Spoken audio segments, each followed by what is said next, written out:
A box in the rain. The rain hammered Havenwood, a relentless percussion on corrugated iron roofs and already saturated pavements. Gutters overflowed, spitting miniature waterfalls onto the streets. Visibility was down to mere feet, the world a blurry canvas of grey and shimmering black. Even the streetlights seemed to struggle against the downpour, their halos weak and watery. In the narrow, refuse-strewn alley behind the hardware store, a sodden cardboard box lay disintegrating. The once crisp logo of EA's Movers, "We handle with care," it was now a smeared, indecipherable mess. The cardboard, softened by the deluge, had begun to sag inwards, forming a shallow, rain-filled bowl. A whimper, barely audible above the storm's fury, escaped from within. A movement, so slight it was almost imperceptible, disturbed the surface of the pooling water. A tiny, grey and white kitten, no bigger than a teacup, lay curled at the bottom of the box. Its fur was plastered to its skeletal frame, and it shivered violently, each tremor sending ripples across the water. Its eyes were closed, and its breathing was shallow and ragged, each gasp a monumental effort. It had likely been abandoned there, a nameless casualty of circumstance, left to face the elements alone. The rain continued to fall, each drop a tiny hammer blow against its fragile body. The kitten didn't move again. Sergeant Major Hayes, cutting through the alley to avoid the flooded Main Street, almost didn't see it. He was focused on navigating the treacherous puddles, his head bowed against the wind. It was a glint of white, reflecting the feeble light from a nearby window, that caught his attention. He stopped, his boots sinking slightly into the mud. He peered into the gloom. "What the?" he muttered, his voice barely audible above the roar of the storm. He cautiously approached the box. The scene that greeted him was heartbreaking. The kitten, utterly still, looked more like a drowned rat than a living creature. Hayes, a man hardened by years of service, felt a pang of something he hadn't felt in a long time. Pity. He hesitated, his gaze flicking between the kitten and the relentless rain. Leaving it here meant certain death. But he was already running late. Still, the tiny creature looked so helpless and defeated. He sighed, a sound lost to the wind. He reached into the box, his large hand dwarfing the kitten's tiny body. He gently scooped it up, cradling it in his palm. It was ice cold, and he could barely feel a pulse. "Hang in there, little one," he said, his voice gruff but laced with an unfamiliar tenderness. "We're getting you out of this mess." He tucked the kitten inside his jacket, close to his chest, hoping to share some of his warmth. He turned and headed out of the alley, back into the storm, his pace quickening with a newfound sense of urgency. Gunny's discovery. Sheets of rain plastered Gunny's uniform to his skin, turning the familiar fabric into a cold, clinging weight. He hunched his shoulders, the brim of his cover doing little to deflect the deluge. He'd been caught out on Liberty, miles from base, and the sudden downpour had transformed the streets into churning rivers. He scanned the shadowed storefronts, searching for some meager overhang to wait it out. A discarded cardboard box, soaked and misshapen, lay wedged against a dumpster in a narrow alleyway. Gunny almost dismissed it, but then he heard it, a faint, high-pitched sound, almost swallowed by the drumming rain. It sounded, or fragile. He hesitated. He was already soaked to the bone. Getting involved in whatever was making that noise was just asking for more trouble. But the sound persisted, a pathetic little squeak that tugged at something deep inside him. Gunny pushed into the alley, the stench of stale refuse assaulting his nostrils.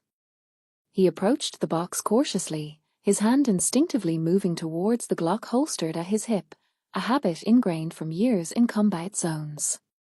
He crouched down, the rainwater pooling around his knees. He peered into the box. Too luminous, frightened eyes stared back at him. A tiny kitten, no bigger than his fist, huddled in the corner, shivering uncontrollably. Its fur was matted and plastered to its skeletal frame. It let out another weak mew, a sound that seemed to pierce through the roar of the storm. Gunny's gruff exterior softened. He reached out a calloused finger, hesitant, and gently stroked the kitten's head. It flinched at first, then leaned into the touch, its tiny body trembling. "Well, hell," Gunny muttered, his voice barely audible above the rain. "Looks like somebody needs a little help." He glanced around the alley, a primal anger bubbling up inside him at the thought of someone abandoning this helpless creature. The rain showed no sign of letting up. He couldn't just leave it here to drown or freeze. He knew what he had to do. A race against time. Gunny's hands, unsteady, formed a gentle cradle for the foundling kitten. It was a wisp of a thing, nearly devoid of weight. He drew it close, pressing it to his chest, and felt the faintest tremor of a pulse beneath his fingers. "Hang in there, little one," he rasped, his voice thick with worry. Gravel crunched underfoot as he lurched toward his beat-up Ford pickup, practically diving into the driver's seat. He stabbed at the ignition, the keyway suddenly elusive. The engine coughed to life with a roar, and he slammed the geshift, reversing hard. The tires spat a plume of grit. "Please let her be there, Doc," he pleaded under his breath, eyes darting to the tiny creature in his lap. "And please, let her know what to do." He conjured an image of Dr. Evans, her face a map of kindness and competence, her hands capable of miracles. He'd heard tales of her devotion, of countless after-hours vigils spent coaxing fragile lives back from the brink. She was his only hope. The speedometer climbed, blurring the roadside into a ribbon of green and brown. He risked another glance at the kitten. Its breath came in ragged gasps, a desperate fight for air. "Don't you quit on me now, little scrapper," he urged, his voice breaking. He pictured the mother, a feral shadow he'd spotted near the docks. Had she even registered the kitten's absence? Would she even care a whit? He careened into the clinic's parking lot, the truck shuddering to an abrupt halt. He was out and moving before the engine fully died, the kitten clutched to his chest like a precious jewel. The entry bell jangled wildly as he charged through the door. "Doc Evans," he bellowed, the sound echoing in the otherwise still waiting room. "I need help. Please, now." From the depths of the clinic, a woman emerged, her eyes pools of understanding, a gentle smile gracing her lips. "What is it? What's happened?" "This kitten," Gunny choked out, raw desperation lacing his voice. "I found it. It's fading fast. I think it's giving up." He extended his trembling hands, offering the tiny creature. "Please, document. Is there anything you can do?" A difficult diagnosis. Dr. Evans' touch was gentle, barely ruffling the kitten's sparse fur as she palpated its tiny abdomen. The air in the small examination room hummed with the sterile scent of disinfectant and a faint undercurrent of something vaguely floral. Gunny watched, his gut twisting tighter with each passing moment. The kitten, nestled in his cupped hands, seemed oblivious, its breathing shallow and rapid. "His very small," Dr. Evans murmured, more to herself than to Gunny. She slipped the cold metal of the stethoscope beneath the kitten's foreleg, her brow furrowing as she listened. The silence stretched, punctuated only by the soft whirring of the air conditioning. Gunny could feel the tremor in his own hands and tried to still them, not wanting to further upset the little creature. Finally, Dr. Evans straightened, removing the stethoscope. Her face was etched with a professional, yet undeniably sympathetic, expression. "Gunny," as she began, her voice soft, "I'm afraid the news isn't good." He braced himself. He'd known, deep down, that this wasn't a simple case of dehydration. "What is it, Doc?" "He's in critical condition. His lungs are congested, his heart is weak, and he's severely underweight. Based on my examination, and honestly, just looking at him, I don't think he has much time." The words hit Gunny like a physical blow. He looked down at the kitten, its tiny chest rising and falling with visible effort. Can you fix him?" Dr. Evans sighed, a weary sound. "I can try to make him comfortable, but I don't think aggressive treatment would be beneficial. In fact, it would likely prolong his suffering. Given his condition, the kindest thing, the most humane thing, would be euthanasia." The word hung in the air, heavy and final. Euthanasia. Killing him. The idea was abhorrent, yet he saw the logic in Dr. Evans' eyes, the quiet compassion. He thought of the kitten's brief, miserable life, the cold, the hunger, the obvious illness. Was he being selfish, wanting to keep him alive, even if it meant more pain? He swallowed hard, the lump in his throat almost choking him.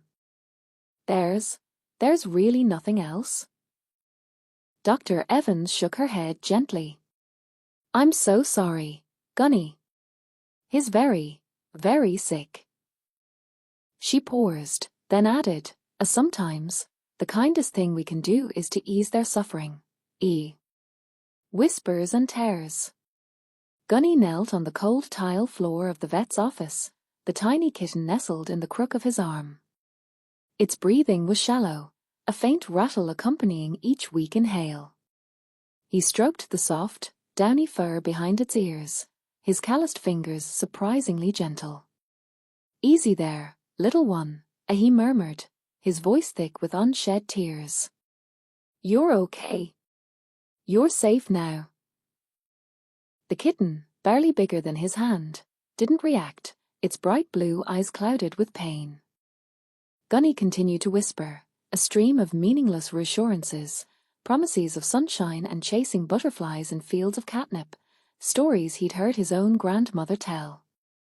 Anything to fill the suffocating silence, anything to drown out the clinical hum of the fluorescent lights. Dr. Evans, a woman with kind eyes and a perpetually worried frown, hovered nearby, her hands clasped in front of her. She'd run every test imaginable, consulted with specialists, but the diagnosis remained grim: irreversible organ damage, a life destined for pain. "Gunny," as she said softly, her voice laced with empathy, "we've done everything we can. She's not responding to treatment. The kindest thing—" She trailed off, unable to finish the sentence. He knew what she meant. He'd seen it before, on the battlefield, in the eyes of wounded soldiers, in the vacant stare of animals caught in traps. The mercy. But this was different. This was a tiny, innocent creature, helpless and trusting. He looked down at the kitten, its fragile body trembling slightly.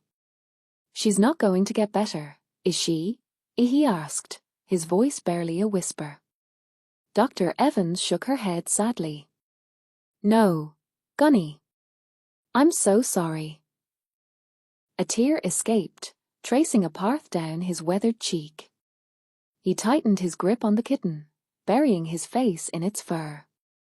"Okay," he choked out, the word heavy with grief. "Okay. Do what you have to do." He continued to stroke the kitten, whispering nonsensical endearments, a rosary of comfort for a creature too young to understand. "Good girl," he murmured. "Brave girl. You're a good girl." The weight in his arms felt impossibly heavy, the silence in the room amplifying the kitten's shallow breaths, each one a painful reminder of the life about to be extinguished. A final embrace. Dr. Evans' movements were slow, deliberate, each action weighed down by the gravity of the moment. She unwrapped the sterile syringe, the crinkling plastic echoing in the small examination room like a death knell. Her fingers, usually so steady, trembled slightly as she drew the clear liquid from the vial. She didn't look at Gunny, focusing instead on the task at hand, her brow furrowed in concentration, a silent battle raging within her. Her heart was heavy, each breath a reminder of the fragility of life, even in such a small, insignificant creature. Gunny held Patches close, the tiny body cradled in his large, calloused hands. The kitten's breathing was shallow, ragged, each inhale a visible struggle. He stroked the soft fur, his touch gentle, almost reverent. He hadn't expected to feel this much. Hell, he hadn't expected to feel anything at all. Then, Patches stirred. With a monumental effort, the tiny head lifted, those milky blue eyes, clouded with pain, blinked slowly. It wasn't food or warmth the kitten sought. Patches extended a frail paw, the claws barely extended, and reached towards Gunny's neck. The paw landed clumsily, and with a final surge of strength, Patches nuzzled into the crook of Gunny's neck, pressing close, a faint, raspy purr vibrating against his skin. The sound, so weak, so innocent, cracked something deep inside Gunny. The stoic mask he wore, the one forged in harsh landscapes and hardened by years of service, crumbled. His throat tightened, a lump forming that threatened to choke him. He swallowed hard, fighting back the unfamiliar sting in his eyes. Dr. Evans glanced up, her gaze meeting Gunny's. She saw the raw emotion etched on his face, the vulnerability in his eyes. The sight almost broke her resolve. She lowered the syringe slightly, a silent question in her eyes. Gunny shook his head almost imperceptibly, his jaw tight. "Do it," he rasped, his voice thick with unshed tears. He closed his eyes, burying his face in Patches' fur, clinging to the warmth, the purr, the tiny life that had, in its final moments, reached out and touched something profound within him. He felt the soft fur against his cheek, the faint tickle of whiskers, the trusting weight of the tiny body. He would carry this feeling, this moment, long after Patches was gone. The unexpected pulse. The plunger depressed with a smooth, almost sickening ease. Dr. Evans withdrew the syringe, the metallic tang of antiseptic heavy in the air. Outside, the late afternoon sun cast long shadows across the waiting room, painting the mundane furniture with an almost theatrical gloom. She discarded the syringe into the sharps container, the click echoing too loudly in the small examination room. "Okay, little one," as she murmured, more to herself than the still form on the steel table. Her stethoscope, cold against her skin, slid beneath her fingers. She placed the diaphragm against the kitten's chest, the fur surprisingly soft under the instrument. Silence. A profound, absolute silence. She shifted the stethoscope slightly, pressing harder, willing herself to hear something, anything. Nothing. Except, or a flicker. A subtle vibration against her fingertips, a faint tremor that barely registered through the metal and plastic. She lifted the stethoscope, her brow furrowing. It couldn't be. Not after the injection. Not after everything. She placed 2 fingers on the inside of the kitten's tiny leg, searching for the femoral artery. Nothing at first. Then, a ghost of a beat. Weak, thready, almost non-existent, but undeniably there. An erratic, uneven pulse, like a skipping record. It stuttered, paused, then resumed with a frantic, desperate rhythm. "That's impossible," as she whispered, her voice tight. She pressed harder, concentrating. It was there. Unquestionably there. But it wasn't a normal heartbeat. It was different. Unnatural. Her mind raced, discarding and considering possibilities with frantic speed. Could it be a muscle spasm? A phantom sensation? No. She trusted her training, her instincts. This was a pulse, however faint and irregular. She grabbed a small penlight from her pocket and shone it into the kitten's eyes. The pupils were dilated, unresponsive. But was there a flicker of reaction in the left eye? Barely perceptible, a fleeting contraction that could easily be dismissed as wishful thinking. Nurse Miller, as she called out, her voice sharper than she intended. Get in here. Now. The tension in the room thickened, palpable and suffocating. Whatever was happening, it wasn't supposed to be. This wasn't the peaceful release she had promised. This was something else entirely. Something strange. A miracle unveiled. Dr. Evans, her usual brisk efficiency tempered with a strange fascination, ran a second series of tests. The kitten remained unresponsive, yet the initial readings had niggled at the back of her mind. Something felt or off. She drew another blood sample, the faint scent of antiseptic mixing with the lingering metallic tang from the previous examination. The machine whirred, analyzing the kitten's blood composition with far more scrutiny than usual. She adjusted the settings, delving deeper, driven by an almost inexplicable hunch. The results flickered onto the screen, displaying a cascade of numbers and graphs. Dr. Evans leaned closer, her brow furrowed. Impossible, as she breathed, tracing a finger along a specific data point. She reran the test. The same result. A chill, unrelated to the sterile environment, ran down her spine. She pulled up a rare disease database, her fingers flying across the keyboard. She cross-referenced the unusual blood markers, her heart pounding with a mixture of disbelief and burgeoning hope. Then it appeared, feline-induced coma syndrome, or FICS. A condition so rare it barely warranted a mention in veterinary textbooks. It mimicked death, slowing the metabolism to an almost undetectable level, inducing a deep hibernation. Dr. Evans rushed to the waiting room, where Gunny sat slumped in a chair, his face etched with grief. He looked up, his eyes red-rimmed and weary. Gunny, she said, her voice trembling slightly. She took a deep breath. I think I made a mistake. Gunny's face remained unchanged. Mistake? What do you mean? The kitten, as she continued, trying to keep the tremor from her voice. I ran more tests. It's not dead, exactly. It has a condition, a very rare one, called feline-induced coma syndrome. It's like a deep, deep sleep.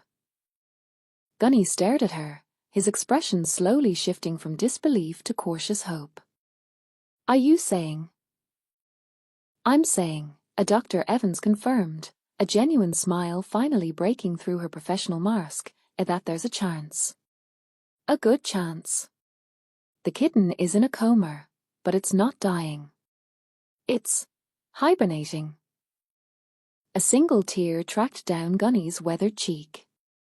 He didn't say anything, just nodded slowly, his eyes fixed on some distant point beyond the waiting room walls. Then, a choked sob escaped him, followed by a shaky laugh. A miracle, he whispered, his voice thick with emotion. A damn miracle. Lucky's legacy. Gunny cupped the frail creature in his palm. Razor-sharp ribs pressed against thin fur, her breath coming in faint, fluttery gasps. He leveled a gaze at Dr. Evans, jaw tight. She's coming with me. A genuine smile lit the vet's face, a warm reassurance. I suspected as much. She'll require intensive care, Gunny. Around-the-clock attention, keeping her temperature up. Understood, he replied, already envisioning a cozy haven within his modest apartment. Gently, He settled the kitten into a carrier padded with a plush towel. Her name is Lucky. The following days dissolved into a haze of syringe feedings, gentle prodding, and anxious observations. Lucky remained largely immobile, her eyes glazed and distant. Gunny spoke to her incessantly, his voice a deep murmur promising warmth and security. He carefully cleaned the knotted fur with a soft cloth, revealing patches of chafed, tender skin. Gradually, almost imperceptibly, she began to stir. A fragile rumble vibrated against his fingertips as he stroked her. The fogginess in her eyes began to dissipate, revealing a striking shade of viridian. Seasons shifted. Lucky thrived. Her coat returned, thick and lustrous. Her emerald eyes danced with mischief. She hunted sunbeams on Gunny's worn floorboards, playfully swatting at his laces. Gunny, in turn, became her guardian, her sustainer, her unwavering anchor. He began to share Lucky's tale. Initially, it was among friends, fellow Marines sharing a cold drink. Soon, he was recounting it at the local VFW post. The story rippled outwards, carried on currents of shared humanity. People were touched by the resilient kitten who had stared into the abyss and the hardened warrior who had offered her sanctuary. Donations poured into the coffers of local animal welfare organizations. Gunny became a voice for the voiceless, advocating at adoption drives, his tone resonating with conviction as he chronicled Lucky's unlikely rescue. Years passed. Lucky became Gunny's steadfast shadow. She rode high on his shoulder as he strolled down the avenue, a petite, green-eyed lookout. She nestled on his chest as he slept, her purr a calming rhythm against his sometimes troubled dreams. They were an improbable pairing, the weathered marine and the delicate feline, yet their connection was undeniable, a powerful testament to empathy and the enduring miracle of a fortunate little cat. They were a walking, breathing, purring reminder that even amidst the bleakest circumstances, hope can bloom in the most unexpected corners.